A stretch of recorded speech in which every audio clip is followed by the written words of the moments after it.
अवधूत चिंतन श्री गुरुदेव दत्त श्री स्वामी समर्थ. माझ्या चॅनलमध्ये तुमचं सगळ्यांचं मनापासून खूप खूप स्वागत, आभार. चला तर मग आज विषय आपला आहे श्रावण महिन्यामधली दुर्गा अष्टमी, कुलदेवीची सेवा. प्रत्येक महिलाने आपल्या कुलदेवीची सेवा करायचीच आहे. श्रावण महिन्यामध्ये गुरुचरित्र पारायण, नवनाथ पारायण, शिवलीला अमृताचे पारायण आपण करतच असतो, भागवत पारायण करत असतो. त्याचबरोबर आपल्याला आपल्या कुलदेवीची पण सेवा आपल्याला करायची आहे. सगळे जर केलो तर आपण आपल्या कुलदेवीची सेवा नाही केली तर मग कसं चालेल? कुलदेवी तर आपली आई आहे, आपल्या घरची कुलस्वामिनी आहे, आपल्या घरचं आपल्या कुलांचं उद्धार करणारी ही देवी आहे. तर आपल्या कुलदेवीची सेवा विसरून कसं काय चालणार? तर श्रावण महिन्यामध्ये सुद्धा कुलदेवीची आपल्याला सेवा करायची आहे. ज्या काही आपण नित्यसेवा करत आहोत त्या सेवा तर चालूच ठेवायची आहे, पण आपल्याला कुलदेवीची पण सेवा करायची आहे. कुलदेवीची सेवा केल्याने आपल्या घरावर कुलदेवीची कृपा राहते. आपल्या घरावरती काही संकटे असेल तर कुलदेवीच्या कृपेने ते संकटे दूर होतात. आपलं काही व्यापार व्यवस्थित चालत नसेल तर आपलं व्यापार वृद्धी होते, आपल्या नोकरीत प्रमोशन होते. आपल्याला घरामध्ये काही मनासारखं घडत नसेल तर कुलदेवीच्या कृपा आशीर्वादानेच आपलं सगळं काही कार्य चालत असतं. कुलदेवीची जर सेवा आपल्याकडनं झाली नसेल तर खूप काही आपल्या अडचणी येतात. बघा, एखादी वेळेस आपण दुसऱ्या सेवा जरी नाही केल्या तरी चालेल, पण आपल्या घरची कुलदेवी ही प्रसन्न असली पाहिजे. तिला प्रसन्न करण्यासाठी आपल्या घरामध्ये कुलदेवीची सेवा झालीच पाहिजे. आणि कुलदेवीची सेवा करण्यासाठी विशेष दिवस म्हणजे दुर्गाष्टमी, कालाष्टमी, नवरात्री, पौर्णिमा ह्या दिवशी आपल्याला कुलदेवीची सेवा करायची असते. उद्या आहे श्रावण महिन्यातली दुर्गाष्टमी आणि उद्या आहे मंगळवार, आणि प्रत्येक मंगळवारी अष्टमीला आपल्याला ह्या सेवा करायचीच असतात. प्रत्येक अष्टमीला आपल्याला ह्या सेवा करायच्या असतात कुलदेवीची कृपा आशीर्वाद प्राप्त करण्यासाठी. प्रत्येक महिन्यामध्ये दुर्गाष्टमी आणि कालाष्टमी अशा 2 अष्टमी येत असतात. ह्या दोन्ही अष्टमीला आपल्याला कुलदेवीची सेवा करायची असते. 15 दिवसातून एक कालाष्टमी येते आणि एक दुर्गाष्टमी येते. तर उद्या आहे मंगळवार, उद्या येत आहे दुर्गाष्टमी.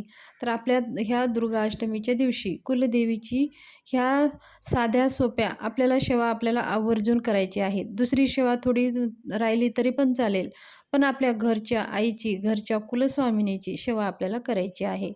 मग कुलस्वामिनीची आपली सेवा नाही केलो तर आई कुलदेवी आपल्यावर प्रसन्न होत नाही. मग आपल्या कुलदेवीची आपल्याकडनं सेवा नाही झाली तर मग आपल्याला खूप काही असे अडथळे येतात, खूप काही संकट येतात. म्हणून वर्षातून एकदा आपल्या कुलदेवीच्या मूळ पीठावर जायचं असतं, त्यांचं मान सन्मान करायचं असतं आणि मग आपल्या घरामध्ये अष्टमी, पौर्णिमा कुलदेवीची ह्या सेवा करायच्या असतात. आता सेवा कोणत्या करायच्या असतात? सेवा म्हणजे कुलदेवीची सगळ्यात उच्च कोटीची सेवा. कुलदेवीला प्रसन्न करण्यासाठी, कुलदेवीचा आशीर्वाद प्राप्त करण्यासाठी आपल्याला दुर्गा सप्तशतीचं पाठ करायचं आहे. दुर्गा सप्तशती पाठ एका बैठकीतच आपल्याला करायचं आहे.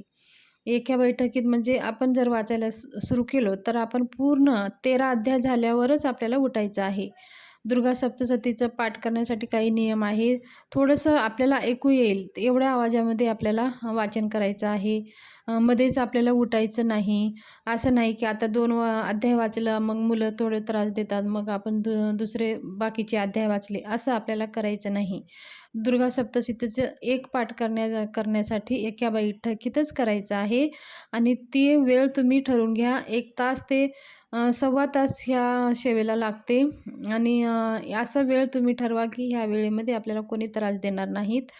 कामं वगैरे आवरून घ्या किंवा शाळेमध्ये मुलं असेल तर त्यांना घेऊन या. असं काही सुविधा करूनच आपल्याला दुर्गा सप्तशतीचं पाठ आपल्याला करायचं आहे. मग आपल्याला 13 अध्याय पूर्ण वाचन करायचं आहे. मग नंतर दिव्य कवच वाचायचं आहे. मग क्षमा प्रार्थना स्तोत्र आपल्याला म्हणायचं आहे. दिव्य कवच, कीलक हे सगळं आपल्याला पाठ अध्याय सुरू करण्याच्या आधीच आपल्याला वाचायचं आहे. त्याच्यामध्ये आपल्याला सगळे दिलेले आहेत. कीलक आणि रात्री सूक्त आणि देवी कवच हे सगळे अगोदर आपल्याला वाचून मग दुर्गा सप्तशतीचे पाठ वाचायला सुरुवात करायची आहे. आणि पूर्ण पाठ झाल्यावर आपल्याला क्षमा प्रार्थना जरूर म्हणायचं आहे. काही कारणाने वाचताना, बोलताना काही शब्द आपले चुकले असतील, काही आपल्याकडनं काही गलती झाली असेल, वाचन करताना काही शब्द आपलं गलत उच्चार झाला असेल, तर आई भगवती आई आपल्या कुलदेवी आहे. जसं आपली आई सगळं पोटात घालून घेते, तसंच आपली कुलदेवीसुद्धा आपल्याकडनं काही चुका झाली असेल, ती आपली आई आहे. आपलं सगळं काही ती पोटात घालून घेते आणि आपल्यावर प्रसन्न होते आणि मग आपल्या सगळे कार्य काही पूर्ण होत जातात. म्हणून आपल्याला आपल्या कुलदेवीची ही उच्च कोटीची सेवा आवर्जून करायची आहे, दुर्गा सप्तशती पाठ. त्याचबरोबर आपल्याला 11 लवंगाचा उपाय करायचा आहे. कुलदेवीला अतिप्रिय आहे लवंगा, तुम्हाला तर माहितीच आहे. परत एक आपण तांबून देवीला अर्पण करत असतो, तेव्हा लवंग अर्पण करतच असतो. म्हणून कुलदेवीला सगळ्यात प्रिय वस्तू म्हणजे लवंग आहे. तर आपल्याला काय करायचं आहे, लवंग कुलदेवीच्या चरणाशी अर्पण करायचं आहे. कसं करायचं, म्हणजे अख्खे लवंग घ्यायचे आहेत आपल्याला. 11 लवंगा घ्यायचे आहेत. त्याला फुलं असलेले एक लवंग घ्यायचे, त्याला फुलं असतात. असे 11 लवंगा घ्यायचे आहे. आणि आपल्या कुलदेवीचं फोटो असेल, टाक असेल तर आपल्याकडे असतेच. टाक नसेल तर फोटो तर असतोच. नसेल तर तुम्ही आवर्जून तुमची कुलदेवीचं एक फोटो तुमच्या मंदिरामध्ये असायलाच हवा. आणि टाक असेल तर अतिउत्तम. टाक नसेल तर तुम्ही हे फोटोवर तुम्ही हे उपाय करू शकता. 11 एक लवंग घ्यायची आहे. आपल्याला ओम ऐं ह्रीं क्लीं चामुंडाय विच्चे, तुमची कोणतीही कुलदेवी असू द्या, ह्या मंत्रामध्ये सगळ्या कुलदेवीचे मंत्र आहेत. मग ते लवंग घ्यायचं. ओम ऐं ह्रीं क्लीं चामुंडाय विच्चे असं म्हणायचं आणि ते लवंग आपल्या कुलदेवीच्या चरणापाशी ठेवायचं आहे. ते फुलं आपल्याकडे यावं आणि ते दांडी असते ते देवीकडे राहावं, अशा प्रकारे कुलदेवीच्या पाशी अर्पण करायचं आहे. मग दुसरी लवंग घ्यायचं आहे. ओम ऐं ह्रीं क्लीं चामुंडाय विच्चे असं म्हणून ते दुसरी लवंग पण तिथं आई भगवतीच्या चरणापाशी अर्पण करायचं आहे. असे आपल्याला 11 वेळेस म्हणून 11 लवंगा आई भगवतीच्या चरणाला अर्पण करायचं आहे. मग दुसऱ्या दिवशी त्या लवंगाचं काय करावं, दुसऱ्या दिवशी जर आपण त्या लवंगा हातात घ्यायचं आहे किंवा आपण ते चघळून प्रसाद म्हणून सगळ्यांनी घरातल्या एक लोकांनी ते खायचं आहे. दिवसभरामध्ये तुम्ही ते लवंगा खाऊ शकता.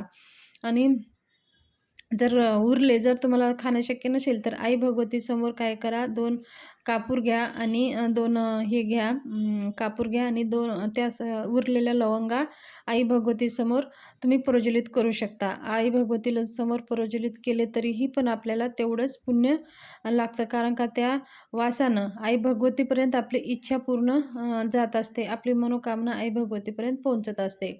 बाकीचे जर तुम्ही सगळे प्रसाद म्हणून घेऊ शकता, तर प्रसाद म्हणून तुम्ही खाऊ शकता. पण असं ते आई भगवतीला अर्पण केलेल्या लवंगा असं कुठं इकडं-तिकडं टाकू नका.